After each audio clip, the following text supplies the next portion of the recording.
सागर के मुख्य bus stand पर निशुल्क स्वास्थ्य जांच शिविर का आयोजन किया गया, जिसमें 173 मरीजों का हेल्थ चेकअप हुआ।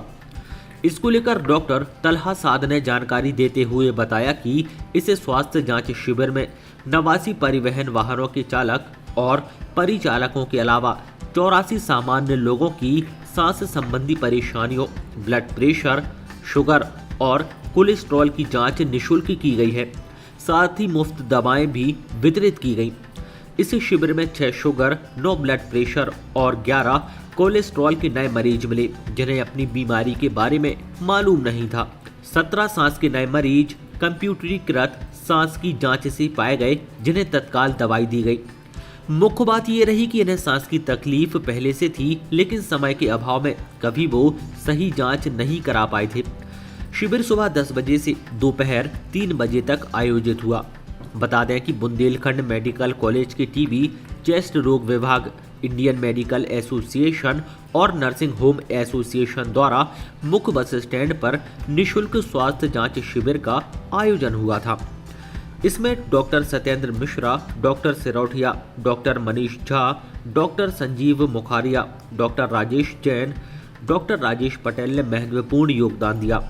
वहीं इसके अलावा आरटीओ सुनील शुक्ला, एआरटीओ सुरेंद्र सिंह गौतम समेत अन्य लोगों ने भी शिविर को सफल बनाने में अपनी भूमिका निभाई।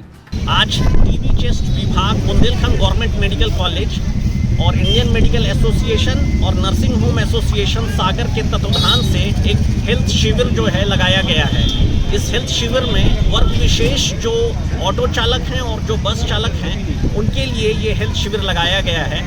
लेकिन इस शिविर में और भी जो जनमानस हैं, उनका भी हेल्थ चेकअप हो रहा है। ऐसा नहीं है कि सिर्फ उन्हीं का हो रहा है। और इस हेल्थ चेकअप का जो सबसे बड़ा अहम रोल है वो इस बात का है कि इतने लंबे समय से जो बस चालक और ऑटो चालक जो प्रदूषण के बीच में रह रहे हैं, 5 साल से 10 साल से काम कर रहे हैं, उनमें जो कि फेफड़े की स्थिति क्या है, उसमें कंप्यूटरीकृत जो है सांस की क्षमता जांच की जा रही है, जिससे ये पता किया जा सके कि इतने लंबे समय से प्रदूषण में काम करने के पश्चात उन लोगों के फेफड़े की क्या स्थिति है।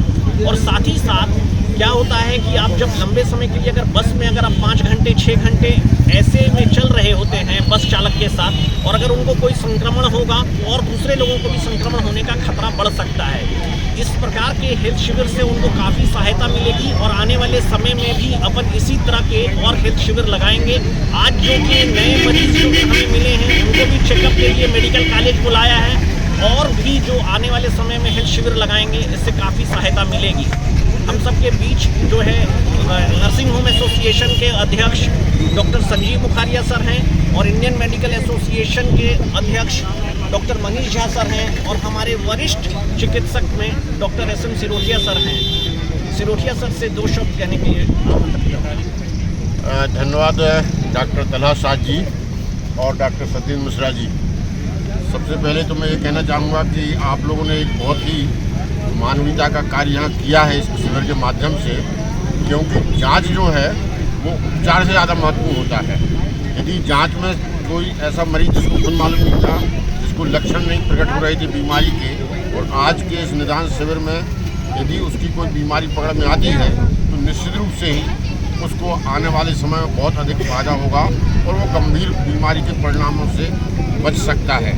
इसलिए आपने मानवता के पक्ष में जो कार्य किया है, इसके लिए मैं डॉक्टर साद को, डॉक्टर सत्येंद्र मिश्रा को, डॉक्टर मुखारिया, डॉक्टर मनीष जैन और पूरी टीम के लिए बहुत बहुत साधुवाद देता हूँ, धन्यवाद देता हूँ, बधाई देता हूँ। और इस तरह के आयोजन आपने कहा कि भविष्य में भी हमारे ख्याल से होते रहना चाहिए, ये अच्छी बात है।